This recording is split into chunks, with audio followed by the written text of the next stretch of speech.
성경을 많이 읽고 공부한다고 우리의 삶과 인격이 변화될까요? 성경 전문가인 신학자나 목회자는 어떨까요? 그런데 우리의 현실은 성경 지식이 쌓이는 만큼 영적 변화와 성장에 무조건 비례한다고 말하기는 어렵지 않습니까? 예수님 당시에도 성경 전문가가 있었습니다.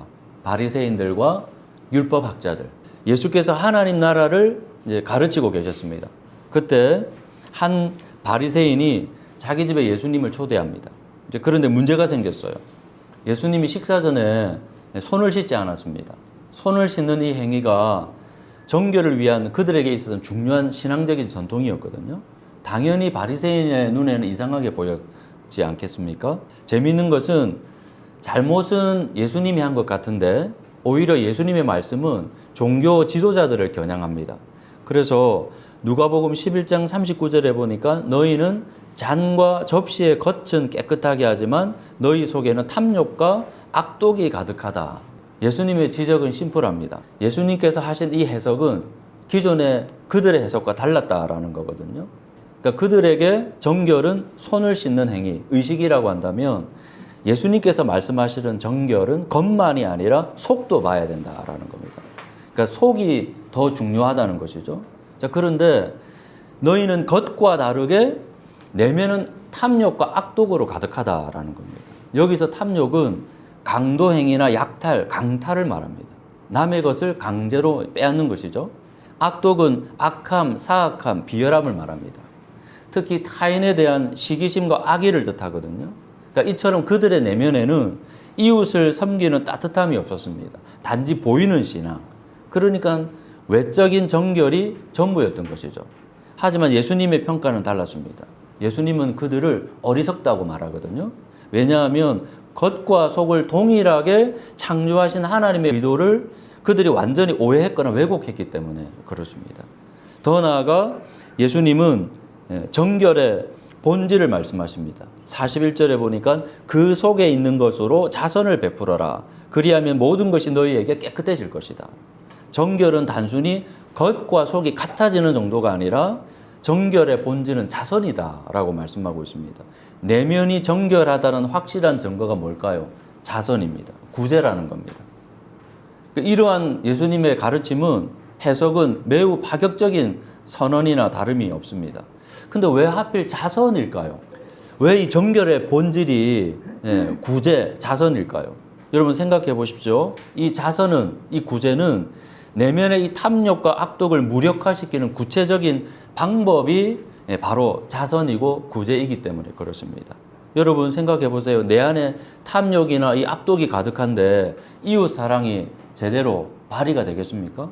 그렇다면 이웃은 그냥 경쟁이나 억압이나 착취의 대상일 뿐이거든요. 따라서 자선은 이웃을 착취의 대상에서 사랑과 섬김의 대상으로 바로잡는 가장 실제적인 방법이 이게 자선이고 구제이거든요. 그러니까 그것이 정결의 본질이다라는 겁니다. 그러니까 기존 해석하고 지금 예수님께서 하신 해석이 완전히 관점이 시선이 틀리지 않습니까? 그들은 이 진리를 몰랐을까요? 그들은 도대체 어떤 성경을 보고 있었던 것일까요? 성경을 어떻게 해석하는 것일까요? 예수님은 좀 더 구체적인 예를 듭니다.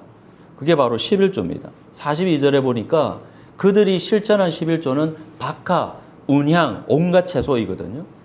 구약의 11조의 기본은 땅의 소산에서 나오는 10분의 1을 하나님 앞에 드리는 겁니다. 그런데 그들이 지금 현재 드린 소산은 요리용 향료이거나 의료용 채소입니다. 그러니까 집에 이 텃밭에서 그냥 키우는 그런 식물들이거든요. 그러니까 이런 것까지 굳이 11조를 드릴 필요가 없어요. 하지만 그들은 이 작은 부분까지도 아주 놓치지 않았습니다. 나름 철저했고 나름 11조에 최선을 다했습니다. 자, 그런데 기억하십시오.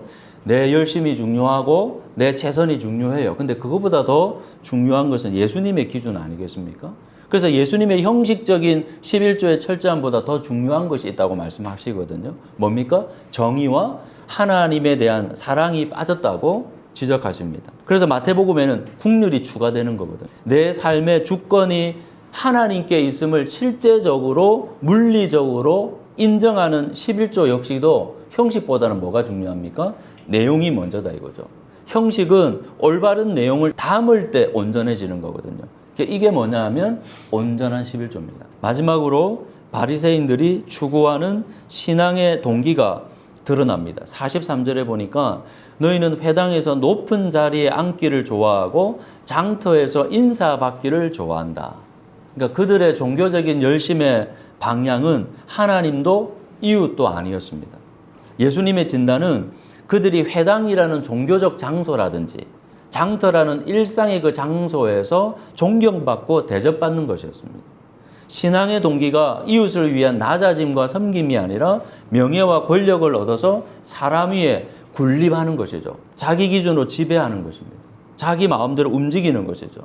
충격적인 것은 예수님이 이런 종교 지도자들의 행태에 대해서 심판의 의미가 담겨 있는 저주를 선언합니다. 뭐라고요? 너희에게 화가 있다. 이건 약간의 개선 상황이 아닙니다. 땅을 갈아엎듯이 신앙의 내용과 방향을 전면 수정하는 대전환이 지금 필요하다고 예수님께서 강조하고 있습니다. 이런 예수님의 가르침과 경고에 대해서 반응이 이제 등장합니다. 제19 감사기 아시죠? 가제는 개편이라고 어떤 율법학자가 예수님의 이 저주 선언에 격양된 목소리로 반박합니다. 선생님, 아니 선생님이 이렇게 말씀하시면 우리까지도 이거 모욕하시는 겁니다. 여기서 이 모욕이라는 그 단어가 단순히 그냥 기분이 상했다는 정도의 뉘앙스가 아닙니다. 왜냐하면 이 단어가 신약에서 사용된 용례를 보니까 예수님한테도 사용되었고 바울에게도 사용되었습니다. 그럼 예수님한테는 십자가를 그 지러 가시는 그 고난받는 상황 속에 이 단어가 사용되었고, 바울은 복음을 전파할 때 그를 대적하는 자들이 공격할 때 그때 사용된 단어가 바로 이 모욕이라는 단어이거든요. 그만큼 지금 율법학자는 예수님의 그 가르침이, 그 새로운 해석이 그들에게는 이렇게 모욕으로 위협으로 다가왔다라는 겁니다. 왜? 자신들이 지금 가지고 있는 기득권이 있잖아요. 그런 사회적인 지위나 명예가 심각하게 지금 침해당하고 공격을 받는다고 생각했기 때문에 그렇습니다. 하지만 예수님은 율법학자들에게 동일한 저주를 선언합니다. 너에게도 화가 있다. 그래서 52절에 보니까 뭐라고 나와 있냐면 너희는 지식의 열쇠를 가로채서 너희 자신도 들어가지 않고 또 들어가려고 하는 사람도 막았다라고 말씀하고 있습니다. 마태복음 23장 15절에도 율법학자들과 바리새파 사람들아, 위선자들아, 너희에게 화가 있다. 너희는 개종한 한 사람을 만들려고 바다와 육지를 두루 다니다가 그 하나가 생기면, 새로운 가족이 오면, 개종자가 생기면 그를 너희보다 배나 더 못된 지옥의 자식으로 만들어버리기 때문이다라는 겁니다. 지금 우리가 지금 살펴본 내용을 보니까 그들 모두는 성경 전문가거든요. 성경을 연구하고 가르치고 실천하면서 터득한 그 지식이 결국 자신뿐만 아니라 이웃에게도 지옥문으로 안내한다는 사실을 우리는 어떻게 받아들여야 할까요? 안타깝게도 그들은 예수님의 경고에도 불구하고 마음을 돌이키지 않습니다. 오히려 예수님을 사냥하듯이 궁지로 몰아갑니다. 53절에 보니까 그들은 잔뜩 앙심을 품고 예수님을 신문하듯이 집요하게 질문하면서 말실수를 유도합니다. 54절에는 예수님의 말에 트집을 잡으려고 노린다. 여기에 사용된 단어들을 보면요, 마치 적군을 치기 위해서 매복하거나 짐승을 잡기 위해서 숨죽여서 기다리는 거 있잖아요. 이제 그런 단어들이 사용되고 있거든요. 그러니까 지금 이 종교 지도자들이 예수님을 함정에 빠뜨리려는 이 악의로 가득한 모습을 생생하게 지금 보여주고 있다라는 것을 알 수 있습니다. 사랑하는 서사시 가족 여러분, 성경을 아무리 연구하고 배워도 그 지식을 가지고 지금 저처럼 이렇게 성도들을 아무리 가르쳐도 내 안에 탐욕과 악독이 지배하는 마음을 잘 다스리지 못하면요, 매주마다 여러분처럼 설교를 들어요. 성경도 공부하고요. 성경을 읽어도 자기밖에 모르는 이기적인 마음을 잘 관리하지 못하면, 그래서 본질적인 변화가 없다면 우리는 어떤 고민을 심각하게 해야 될까요? 실제로 이런 고민은 종교적인 영역에만 있는 것은 아닌 것 같습니다. 여러분, 내란 사태 이후에 우리나라 최고의 엘리트 집단, 특히 서울대 법대가 내란가로 추락하지 않았습니까? 헌법에 대해 누구보다 열심히 공부했습니다. 시험을 통해서 검증된 사람들입니다. 하지만 헌법 질서를 유린했잖아요. 국민보다 자기 이익에 앞섰습니다. 하버드 출신 쿠팡 대표도 국민과 직원보다는 자기 이익이 먼저였습니다. 이처럼 각 분야별 전문가들이 보여준 그릇된 행태에 대해서 제가 일일이 열거할 필요가 있을까요? 여러분이 뉴스 보도를 통해서 계속 듣고 있잖아요. 이들 가운데 기독교인들도 많습니다. 그런 점에서 종교뿐만 아니라 어떤 분야이든 간에 학위나 자격증, 성과와 업적, 그렇게 주어진 명예와 그 권력이 아무리 크고 높다 한들 인간의 이 본능처럼 자기 이익에 따라 움직인다 이거죠. 자기 이익, 그게 인간의 본능이거든요. 신앙도 소용없습니다. 신앙 전문가들도 다 똑같습니다. 그러니까 결국 이것은 종교의 문제일까요? 인간의 문제일까요? 왜냐하면 인간은 자기 욕심과 욕망에 충실한 동물이기 때문에 그렇습니다. 그래서 인간은 자기 욕심 때문에 배운 대로 살지 않습니다. 자기 욕망 때문에 은혜 받은 대로 살지 않습니다. 자기는 그렇게 살지 않으면서 자녀들에게는 그렇게 살아라고 말하는 이 모순 있잖아요. 우리가 그런 배경 속에 살아가거든요. 처음에는 모른 척 가볍게 생각합니다. 이제 그러다가 핑계만 대다가 자세가 이렇게 잡히고요. 이제 그러다 보니까 길이 만들어집니다. 결국에는 자기만의 신념으로 자리를 잡아요. 시편 1편에 보면 악인의 꾀를 따르다가 죄인의 길에 서게 되고요. 결국 오만한 자리에 앉게 됩니다. 얼굴이 점점 두꺼워지잖아요. 당연한 것일 수도 있겠지만 참으로 두려운 일입니다. 점점 사람이 처음과 다르게 변화되잖아요. 안 좋은 쪽으로. 저 사람 그때는 안 그랬는데, 저 목사님 그때는 안 그랬는데, 이런 이상한 신념에 사로잡힌 사람들이 점점 많아지고 있다라는 겁니다. 노벨 평화상을 못 받아서 그런 것인지 세계 평화를 주도해야 될 중요한 위치에 있는 사람이 계속 여기저기 싸움을 붙입니다. 관세로 위협하고요. 국제법도 무시하고 한 나라의 대통령을 체포해버립니다. 현재 또 다른 나라 땅도 노리고 있습니다. 동맹국도 소용이 없어요. 자국민도 그냥 함부로 그냥 체포해버립니다. 놀랍게도 그의 말은 다릅니다. 본인이 스스로 세계 평화를 주도하고 있다고 믿습니다. 이상한 신념에 사로잡혀 있습니다. 기독교인이 그를 지지합니다. 히틀러를 지지한 기독교인들처럼 말입니다. 최근 평화의 소녀상 철거를 주장하면서 세상에 그 소녀상 위에 검은 그 봉지로 이렇게 얼굴을 가리는 그 무슨 행위인지 모르겠습니다. 그렇게 적극적인 활동을 벌이는 위안부법 폐지 국민행동과 위안부 사기 청산연대가 있습니다. 이들의 주장은 간단합니다. 위안부는 매춘의 일종이었다고. 그때 아픔과 고통을 가지고 평생 살아온 증인이 있음에도 불구하고 그런 망언을 서슴지 않습니다. 이 운동을 주도하는 대표적인 세 사람 모두 명문대 출신입니다. 국사교과서 연구소 소장도 있고요. 견임 교수도 있고 경제학 박사들입니다. 배울 만큼 배운 사람들입니다. 돈 때문인지 그것이 자신들의 신념인지 참으로 안타깝습니다. 이들 중 한 사람은 교회 권사입니다. 이제 우리 각자에게 집중해 보죠. 우리는 어쩌면 그들과 다를 바가 없습니다. 자기 욕심과 욕망대로 살고 있습니다. 성경이 말하지 않는 나만의 개똥 철학이 있습니다. 영적 비만이기 때문에 건강을 위협하지만 운동이든 식단 조절이든 귀찮습니다. 평소에 하던 대로가 그냥 편합니다. 그래서 이런 핑계를 대죠. 목사님, 성경을 배워도 열심히 신앙생활해도 삶이 다 똑같으면, 아니 더 못하다면 먹고 살기도 바쁜데 굳이 말씀대로 살아갈 필요가 있을까요? 그냥 주일날 예배만 드리면 학교 가면 아이들에게 참 잘했어요 이렇게 출석 도장 찍어주는 것처럼 하면 안 됩니까? 다른 교회 보니까 그 정도면 신앙적으로 괜찮다고 하던데 그 이상은 뭐 상급의 문제라 그러는데 저는 그냥 구원만 받고 상급은 안 받아도 되니까 그냥 이 모습 이 모양 그대로 그냥 두면 안 되십니까? 여러분, 형식이 문제가 아닙니다. 마음의 문제입니다. 중생과 회심은 마음의 근본적인 변화입니다. 마음의 변화는 삶의 방향이 새로워지고 그 내용도 달라집니다. 당연히 그것을 담는 형식도 결국은 바뀔 수밖에 없거든요. 마음의 그 욕심과 욕망을 제거하지 못하거든요. 다스리지 못하거든요. 그러니까 그렇게 추구하며 살고 싶거든요. 그래서 이 핑계 저 핑계 대면서 내용을 왜곡시키거나 형식을 거기에 맞게끔 만들어서 문제인 것이지, 하나님께서 말씀하시는 그 말씀은 다르지 않습니다. 시대가 변한다고 해서 다르지 않습니다. 본질은 똑같습니다. 바울은 이렇게 말하죠. 그러므로 땅에 속한 지체의 일들, 곧 음행과 더러움과 정욕과 악한 욕망과 탐욕을 죽이십시오. 탐욕은 우상숭배입니다. 이런 것들 때문에 하나님의 진노가 내립니다. 여러분도 전에 그런 것에 빠져서 살 때는 그렇게 행동했습니다.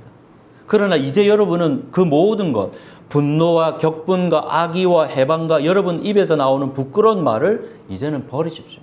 서로 거짓말을 하지 마십시오. 여러분은 옛사람을 그 행실과 함께 버리시고 새 사람을 입으십시오.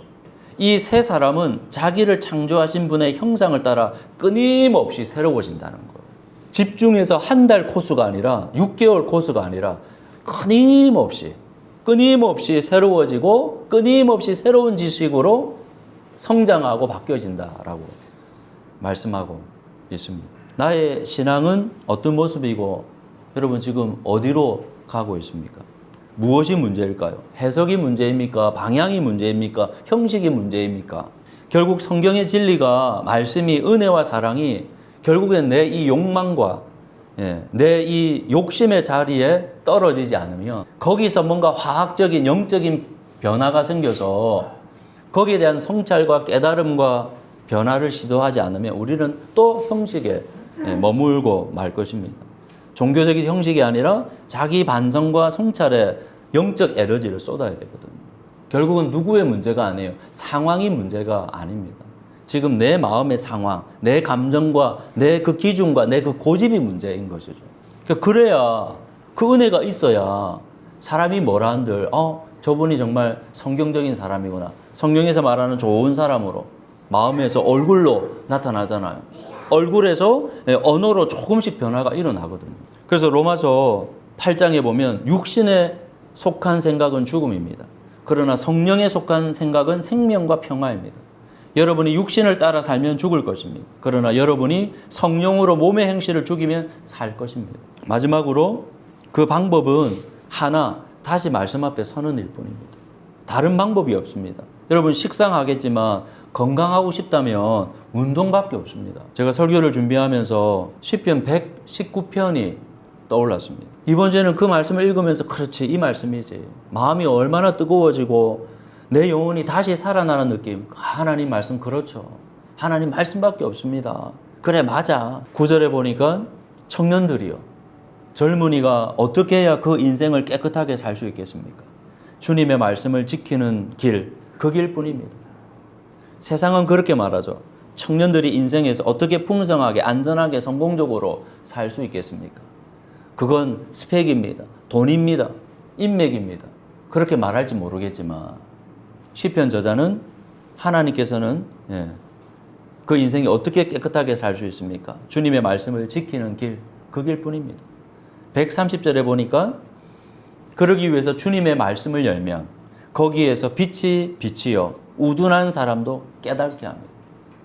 지혜도 지식도 부족한 이 무디고 우둔한 사람, 주의 말씀을 열면 그 빛을 성령께서 조명해 주셔서 밝혀 비춰 주셔서 나를 지혜롭게, 하나님께서 원하시는 삶으로 나를 인도해 주신다고 고백하고 있습니다.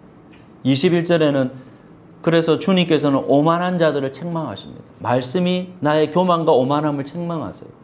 그 저주받은 자들은 주님의 계명에서 이탈한 자들입니다. 36절에 보니까 내 마음이 주님의 증거에만 몰두하게 하시고 내 마음이 탐욕으로 치닫지 않게 해주십시오. 나도 모르는 탐욕이 나를 사로잡을 때 주의 말씀을 열면 그 말씀이 내 탐욕을 가르쳐 주신다 이거죠. 깨닫게 하신다 그 말이에요. 37절에 보니까 내 눈이 헛된 것을 보지 않게 해주시고 주님의 길을 활기차게 걷게 해주십시오. 우리가 살아가면서 헛된 것들이 얼마나 많이 보입니까? 헛된 것들이 얼마나 내 마음을 사로잡습니까? 그것이 온종일 나를 지배하지 않습니까? 그런데 말씀을 폈을 때 그 헛된 것을 분별하게 만드시고 그 헛된 것에 사로잡히지 않도록 만드셔서 내가 주의 길을 억지로가 아니라 활기차게 걷도록 만들어 주신다는 거예요. 70절에 보니까 그들의 마음은 무디어 분별력을 잃었으나 나는 주님의 법을 즐거워합니다. 마음이 점점 무뎌가잖아요. 감동이 점점 없어지잖아요. 점점 이 눈물 콧물도 없고 사람이 얼마나 메말라갑니까? 결론적으로 시편 119편 133절에 보니까 내 걸음걸이를 주님의 말씀에 굳게 세우시고 어떠한 불의도 나를 지배하지 못하게 해주십시오. 이 세상의 그 모든 불의가 어디에서 나오죠? 내 욕심과 욕망에서 나오잖아요. 근데 그 말씀을 통해서 그 불의에서 나를 지배하지 못하도록 하나님 그 말씀이 우리를 지켜주신다 그 말입니다. 사랑하는 서사시 가족 여러분, 겸손하게 말씀 앞에 선다면 하나님이 우리를 모든 불의에서 건져 주실 겁니다. 여러분, 우리의 삶은, 우리의 신앙은 실존입니다. 내 이중적인 마음, 이기적인 욕심, 돈 때문에 생기는 불안과 염려, 관계 때문에 발생하는 미움과 상처, 이걸 말씀을 통해서 새롭게 주신다라는 겁니다. 무엇보다 나밖에 모르는 유아적 패턴에서 점점 벗어나기 시작하죠. 점점 이웃을 위해서 마음을 열고 배려하고 섬기는 따뜻하고 좋은 사람으로 성장해 갈 것입니다. 그리고 그 모든 변화가 하나님의 은혜라고 말하게 될 것입니다. 내가 잘나서 내가 잘해서가 아니라 이게 하나님의 은혜라고 고백하는 거죠. 내 상황이 어두울 때도 하나님의 은혜가 있다고. 왜? 주님이 이 상황 속에서 나와 함께 하시기 때문에. 그래서 하나님께서 내 안에서 계속 내 욕심과 욕망을 이렇게 제거해 가시고 잘라내시고 다듬어 가시면 내 얼굴에서 평안이 넘치고 내 입술에서 감사가 터져나오고 처음에는 좋은 일이 생겼을 때, 좋은 환경이 있었을 때, 근데 이제는 안 좋은 환경 속에서도, 어둠 속에서도 그 하나님으로 인하여 그렇게 감사의 고백을 드리는 존재로 바꾸어간다 그 말입니다. 그래서 이제는 끝까지 어떤 상황 속에서도 이웃 앞에, 하나님 앞에 그렇게 겸손하게 서는 사람으로 서지 않겠습니까? 그러다가 혹시 시험 들고 넘어진다고 하더라도 저번 주에 말씀드린 것처럼 예수님은 언제도, 어제도, 오늘도, 내일도 동일하게 팔을 벌리시고 나를 기다리고 계세요. 언제든지 오라고. 그 모습 그대로 오라고. 그래서 뭐가 잘못된지도 모르고 그냥 가고 있다가 인생의 그 한순간에 이거 잘못된 길이네? 그런 깨달음이 있을 때 아무리 내가 열심히 노력해봐도 이 소망이 없네? 그럴 때 탕자처럼 생각하지 말고 계산도 하지 말고 그냥 주님의 품으로 오면 된다. 그리고 다시 시작하시면 돼요. 오늘 이 말씀을 통해서 변화되지 않는 사람들, 성경을 아무리 많이 배워도 아무리 공부하더라도 자기 내면을 들여다보지 않으면 이게 아무 소용이 없구나. 방법은 하나밖에 없네. 하나님의 말씀을 통해서 나를 계속 성찰하는 거네. 나를 계속 다듬어 가는 거네. 나의 언어를 계속 바꾸어 가는 거네. 내 생각을 점점 바꾸어 가는 거예요. 말씀을 하나 배우면서 정결은 정말 손을 씻는 건 줄 알았는데 그렇네. 내 내면은 더러운데 손을 씻어봤자 뭐 하겠어. 내 집은 엉망인데 내 손만 씻으면 뭐 하겠어요. 오늘 하나님께서 이 말씀을 통해서 나에게 지금 그런 부분을 말씀하시네. 그렇지 하고 뒤돌아서지 마시고 그러려면 진짜 어떻게 해야 되지? 그래서 이 말씀을 통해서 다시 한번 저와 여러분을 돌아보고 하나님 앞에 온전한 변화된 모습으로 드리는 저와 여러분 되시기를 주의 이름으로 축원합니다.